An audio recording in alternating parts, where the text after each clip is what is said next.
This is a rush transcript. Copy may not be in its final form. Juan Gonzalez. Schools across West Virginia are closed for an 8th day, as more than 20,000 teachers and 13,000 school staffers remain on strike demanding higher wages and better health care. The walkout, which began on February 22, has shut down every public school in the state across 55 counties. It's the largest walkout strike in years. Teachers are demanding a 5% raise and a cap on spiraling healthcare costs. Over a week, teachers have been rallying outside the state capitol in Charleston, urging lawmakers to approve a pay raise, but the state Senate and House have failed to come to an agreement. A. Goodman, Senator Bernie Sanders praised the striking teachers over the weekend, tweeting, 100 years ago West Virginia coal miners helped lead the struggle for fair wages and dignity on the job. Today, the teachers of West Virginia are carrying on that brave tradition. I stand with them in their fight for justice and dignity. We're joined now by two guests. Jay O'Neill is a middle school teacher, a union activist in Charleston, West Virginia. Mike Elk is senior labor reporter at Payday Report. He also writes for The Guardian. Elk has been covering the West Virginia teachers' strike extensively. His most recent piece is headlined West Virginia Teachers' Strike Fever Starting to Spread to Other States. We welcome you both to Democracy Now! Jay O'Neill, let's begin with you in Charleston, West Virginia. Why don't you lay out the scene right now? Why teachers and staff have been on strike for 8 days? Jay O'Neill, good morning. Yes, we've been on strike for 8 days. This goes back years. Starting salaries for teachers here with a bachelor's is about $33,000. And the biggest root issue of everything is our insurance. The acronym is PAYA. It stands for Public Employees Insurance Agency, and basically, our state government has not been funding it adequately for years.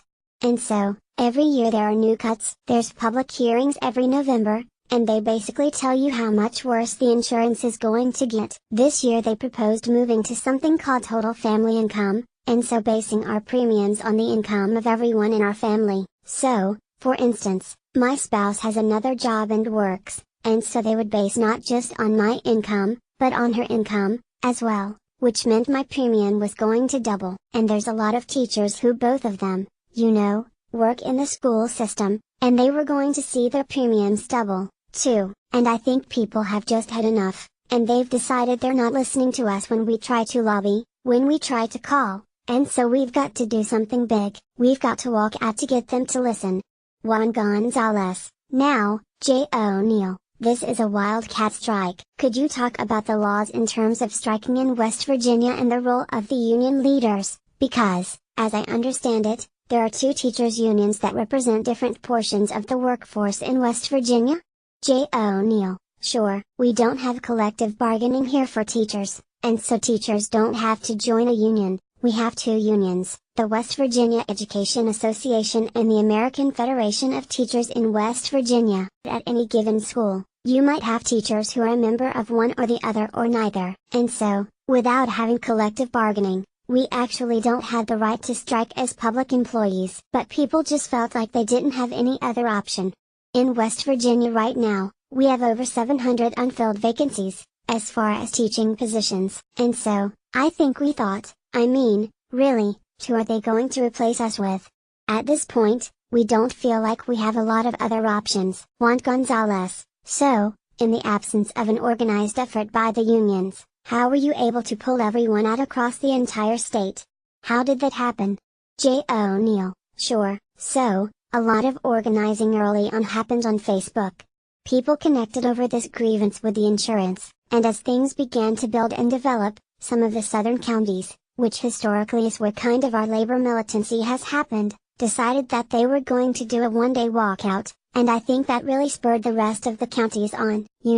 We watched it. Some of it was streamed up here at the Capitol. We watched it, and it kind of motivated the rest of us to say, we want to take a step, we want to make an impact like they have, too. And so, the unions did come together and kind of call for a statewide walkout, I believe on February 22nd. And where this thing turned wildcat was, they basically had met with the governor after the first, 4 days of the strike and said, we've got an agreement worked out, a 5% pay raise. We're going to freeze the insurance, And we're also going to put a task force together to figure out a way to keep the premiums from going up and to try to really fix it. And I think the teachers, at this point, just were cynical. We've seen this happen before with our legislature and our government, and we said, we're staying out till we see pen to paper, till it's signed and that we know it's all gone through. Amy Goodman, I want to go to one of the striking teachers, speaking outside the state capitol. Striking teacher, I don't think that I know a teacher that does not work a second job, at all.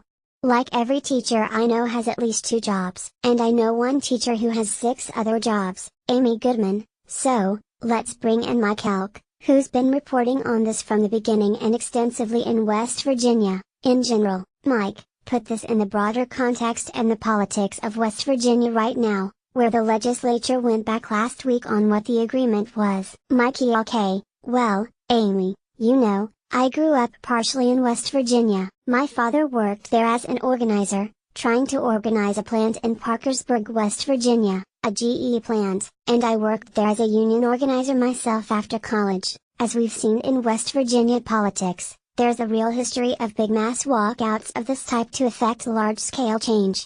It's something that people remember. It's something that a lot of these teachers saw their parents' generation do. In 1969, there was a huge walkout of 40,000 coal miners striking for black lung benefits, a disease that at the time the government was denying them benefits for. So there's been a history of these successful mass-scale walkouts throughout West Virginia history, going back decades, and it's something that has in the political consciousness of that state. However, what we're seeing here, we haven't seen in decades in any state in America, which is really an entire state going out on a wildcat strike. The closest comparison I've seen of this was in 2011 during the Wisconsin Capitol occupation, when teachers all over the state went out on strike for 2 days against the Skywalker anti-union bill. However, after 2 days, they went back in.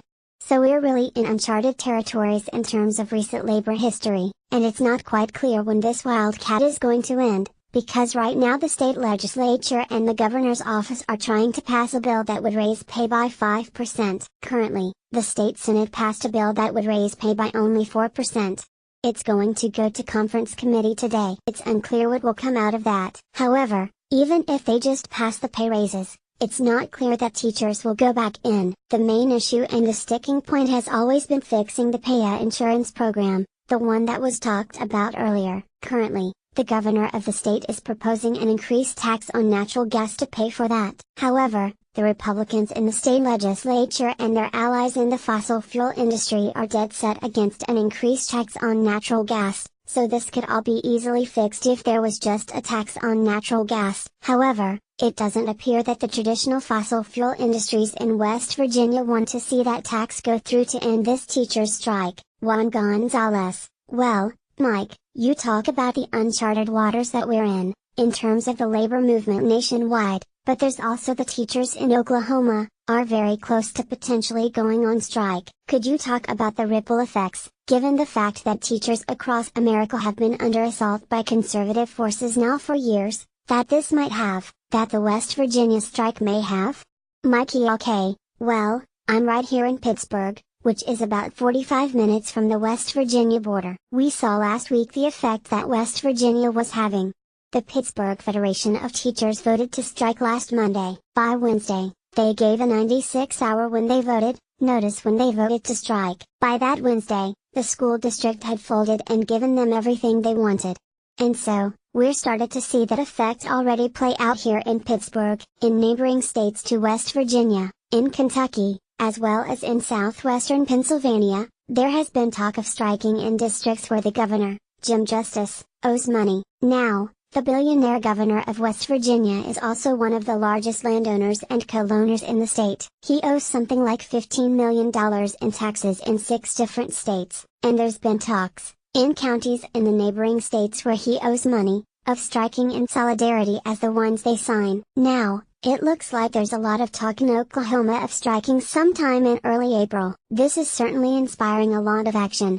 And it's particularly interesting because it's coming at the same time as the walkouts over the Parkland massacre, so we're getting to this period where people really get a sense of walking out, and as the teacher who was talking earlier brought up, social media is really reinforcing this and breaking through the way people talk, because you can see photos, day after day, on social media, and it really reinforces this sense, among people that are striking, that they have a lot of support, that they know their neighbors have their backs, because they see their neighbors posting that. And in West Virginia right now, I think the teachers are blown away by how much public support they have. And I don't think that the governor has moved yet in major ways to seek injunctions against the strike, because he knows it would fire politically. Amy Goodman, let's go to an Oklahoma teacher speaking at a recent school board meeting in Bartlesville, Oklahoma. Oklahoma teacher, 1 out of 5 Oklahoma school districts have been forced to adopt a 4-day school week. And a 2017 study from the University of Oklahoma shows that teachers who leave the state, on average, receive a $19,000 pay increase. So, tonight we are especially grateful for a superintendent who is standing up for our teachers and students. We stand alongside our administration, our administrative leadership, in calling for a restoration of proper funding for our public schools. Unless Oklahoma receives a miraculous windfall to fix the problems that we face, the BEA is calling for the suspension of classes so that we may petition our state lawmakers to repair the damage done over the years of fiscal irresponsibility. We did it in 1990, and we're ready to do it again. Amy Goodman, we're going to go to break and then come back to the activism that's taking place in this country, and we're going to go to Britain, where lecturers are striking across the country. We've been speaking with Jay O'Neill, middle school teacher on strike. He's in Charleston, West Virginia. We'll continue with him and Mike Elk, who's writing all about it but also grew up in West Virginia, of Payday Report. Stay with us.